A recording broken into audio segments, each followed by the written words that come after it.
गणेशोत्सवाच्या पार्श्वभूमीवर काढलेले खड्डे बुजवण्यासाठी मुरुम टाकून ठेवला असला तरी तो पसरवून रस्ते व्यवस्थित करण्याकडे आजरा नगरपंचायत प्रशासनाने दुर्लक्ष केल्याचा आरोप अन्याय निवारण समितीकडून करण्यात आलाय। या संदर्भात समितीने नगरपंचायतीकडे निवेदन दिले होते, मात्र गणेश विसर्जनाचा दिवस जवळ आला तरी रस्त्यांची दुरुस्ती न झाल्याने नागरिक त्रस्त झालेत। याचा निषेध म्हणून आज समितीने एक वेगळ्या पद्धतीचे आंदोलन केले। काम वेळेत पूर्ण न केल्याबद्दल नगरपंचायतीच्या मुख्याधिकाऱ्यांचा हार घालून सत्कार करण्याचा प्रयत्न करण्यात आला।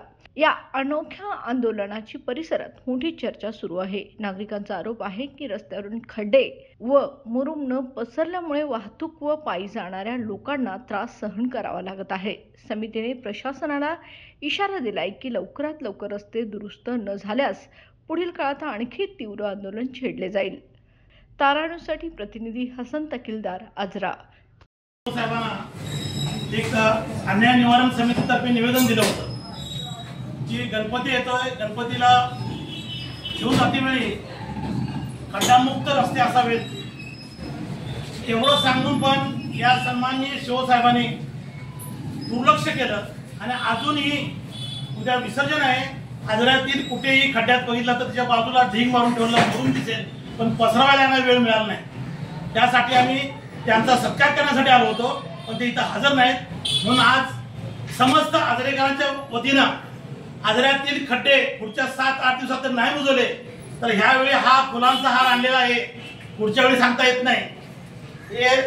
हा तुमचा सन्मान। परंतु असे निष्क्रिय अधिकारी आणि कर्मचारी नगरपंचायतला लागू नयेत।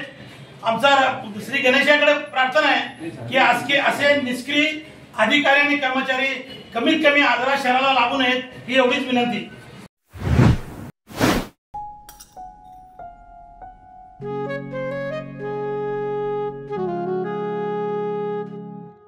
बाबा, आज येताना बासुंदी घेऊन या ना। अगं, कालच आपण आईचा वाढदिवस होता म्हणून आणली होती ना।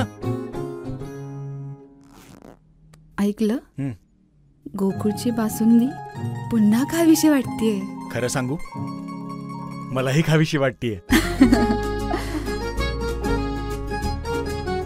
पुन्हा पुन्हा खावीशी वाटणारी गोकुळ बासुंदी।